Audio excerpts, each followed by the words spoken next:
DonInLondon, hello, and it's June 11th, 2009.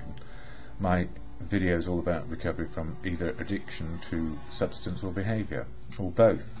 My substance, alcohol, my behaviour, trying to be perfect in everything.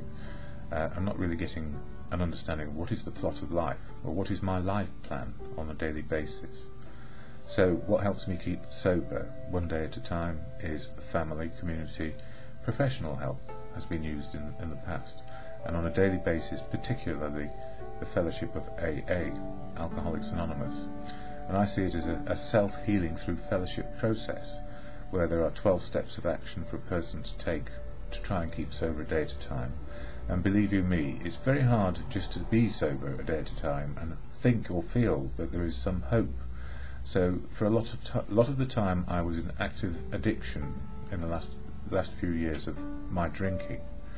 I really didn't know what was going on, and I was isolated, I felt excluded, and never a part of anything that was going on around me.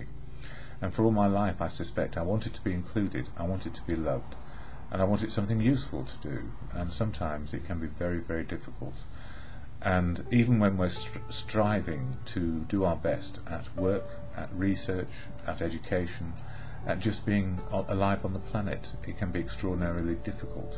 And we need to learn it's okay to make mistakes, it's okay to start again, it's okay to have one's career dashed on the rocks, and it's okay to try and pull oneself together very gradually.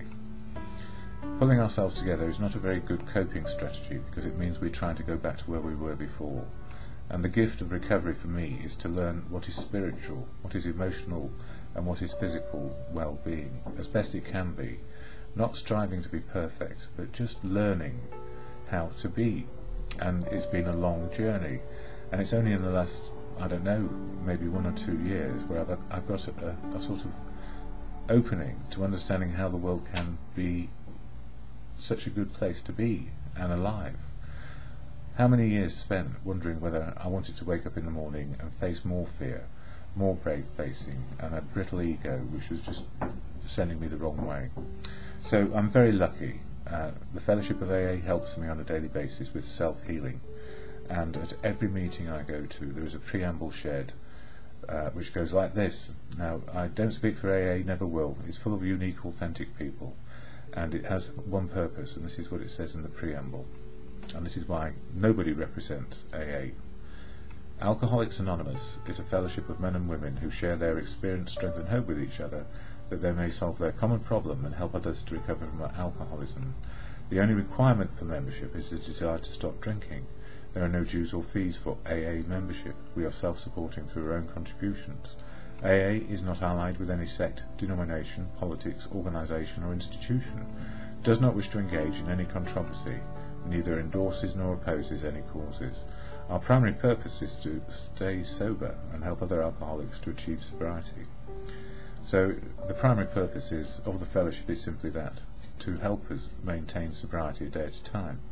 And I went to a really good meeting last night where somebody was sharing about what it's like to be in recovery and the difference from before to now. And it's amazing the journey that we all go on. I can't share their story because that's theirs, and it's private, and it's anonymous. So anonymity is really important. It allows us to find our truth, and if we can find the truth of now is about honouring our spiritual connection. The spiritual connection for me is simple. It's right now, reality, with less denials and less filters. And a few words of encouragement to somebody out there who has been, I guess, felt that they've been, I don't know, pummeled and, I don't know what the words are, distressed by other people's criticism and judgment. And the trouble is, in life we're going to get lots of it, and in the past we would drink on it, so we wouldn't actually feel the pain. But when we're sober, even when we're young in sobriety or older in sobriety, it can still sting when people offer criticism, judgment or judgmental words about our behaviour or what we've done. And the simple answer is we are all doing our best, making the most of what we can do. And the more we are included, and the more we include ourselves in finding the solution in everything that we do with other people or by research, letting the world in and trying not to solve it all on our own, we have a fighting chance. I don't know, maybe not fighting either. We have an opportunity to keep on making mistakes and keep on learning.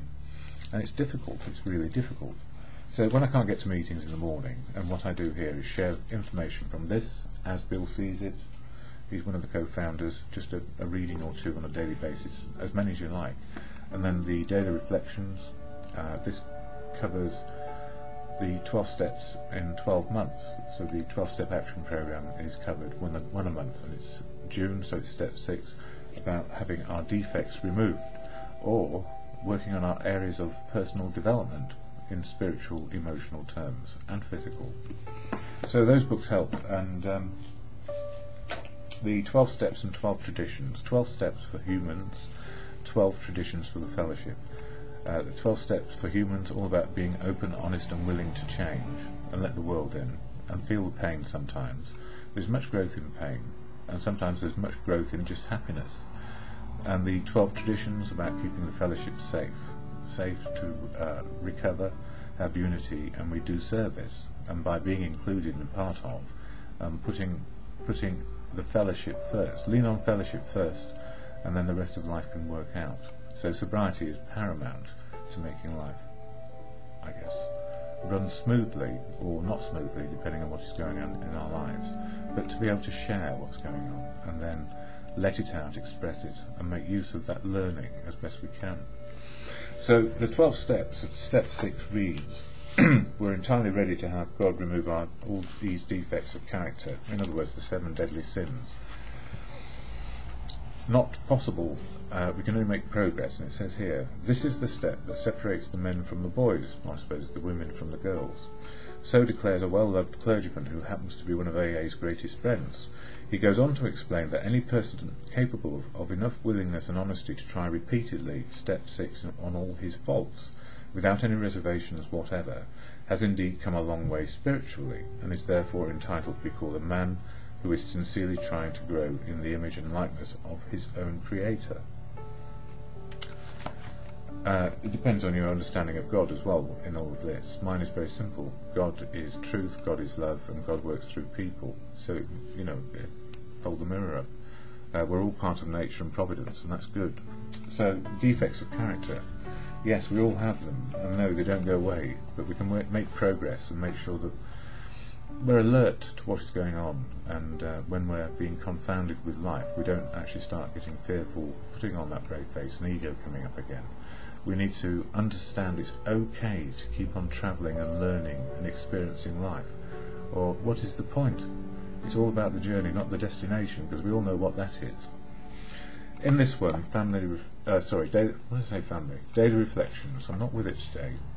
Family obligations, June 11th. A spiritual life which does not include family obligations may not be so perfect after all. I can be doing great in the programme, applying it at meetings, at work, and in service activities, and find that things have gone to pieces at home. I expect my loved ones to understand, but they cannot. I expect them to see and value my progress, but they don't, unless I show them. Do I neglect their needs and desires for my attention and concern? When I'm around them, am I irritable and boring? Are my amends a mumbled sorry, or do they take the form of patience and tolerance? Do I preach to them, trying to reform or fix them? Have I ever really cleaned house with them? The spiritual life is not a theory, we have to live it. And that's so true. And, living the spiritual life means we do make mistakes, and we do have to learn from them, and we can change our attitude and behaviour as we go along. And I keep on trying to get to as Bill sees it. Maybe I'll work on that tomorrow. I'm still stuck on the same page. But what's important for me is that I keep an open mind in recovery to all that is going on around me, including where I can have areas of development. So, as I say at the end of this, to God or good conscience or your higher power or whatever it is, grant me the serenity to accept the things I cannot change today, courage to change the things I can today, and the wisdom to know the difference simply just for today.